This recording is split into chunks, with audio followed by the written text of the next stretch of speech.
Alors, avant de faire fonctionner ce type de pendule, il faut lui trouver un emplacement loin des vibrations, pollution, et la poser sur un meuble stable. Et surtout, bien droit. C'est la règle. Alors, vous allez comprendre pourquoi dans cette vidéo, c'est fondamental l'emplacement. Avec un niveau, c'est plus simple et rapide. Comme ça, on est sûr que le système mécanique de la pendule sera bien positionné d'entrée de jeu. Alors le globe est très important car il protège son mécanisme de toute pollution. Il y a des pieds réglables sous le socle qui vont servir à centrer le balancier. Alors tout son système mécanique est à l'arrière de la pendule.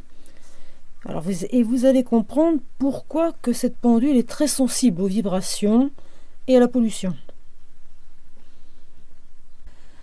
Alors ça, c'est le fil de suspension en acier. Il est ultra mince. C'est lui seul qui soutient tout le balancier. Ça, c'est le barillet qui contient le ressort, qui lui se remonte avec une clé. On le fait à peu près une fois par an.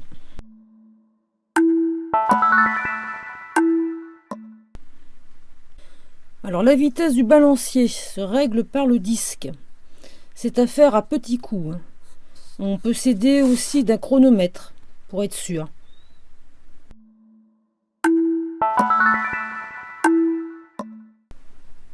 Alors ce loquet verrouille et protège le fil de suspension, à utiliser à chaque fois que vous déplacez la pendule. Sinon vous risquez d'écourter ou endommager le fil de suspension. Une fois libéré, le balancier se promène et on voit que celui-ci n'est pas au milieu de son axe. C'est là où rentrent en jeu les pieds de la pendule, qui sont réglables.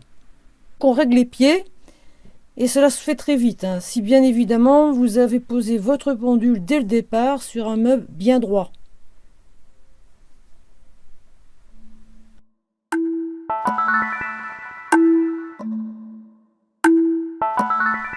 Alors voilà, la tige du balancier est centrée.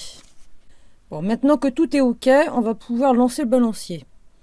On le fait pivoter sur lui-même de 3/4, légèrement.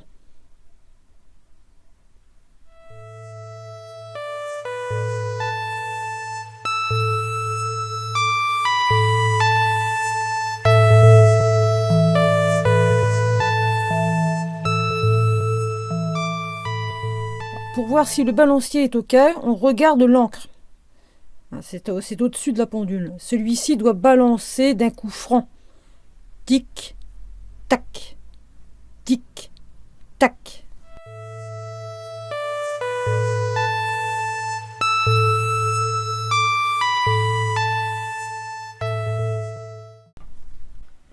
Voilà, c'est parti.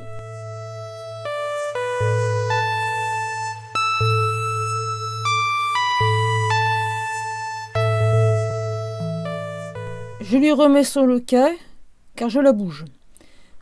J'exagère un peu, mais vaut mieux prévenir que guérir, car je pourrais aussi bien caler le balancier avec ma main. Mais quand on voit que c'est juste un fil d'acier qui suspend le balancier, je préfère prendre toutes mes précautions.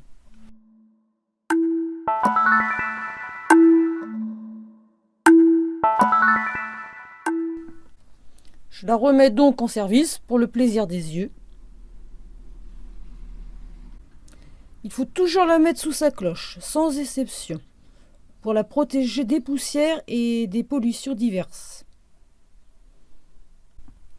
On évite bien évidemment de la mettre dans une cuisine à cause des graisses, de la poser aussi sur un meuble bancal ou avec des tiroirs, ou près d'une chaîne hi-fi par exemple, car ça craint la vibration et pourrait donc s'arrêter pour un oui ou pour un non. Il faut savoir que ce type de pendule a été offert aux anniversaires, car se remontait qu'une fois par an. Voilà, je vous souhaite une bonne heure.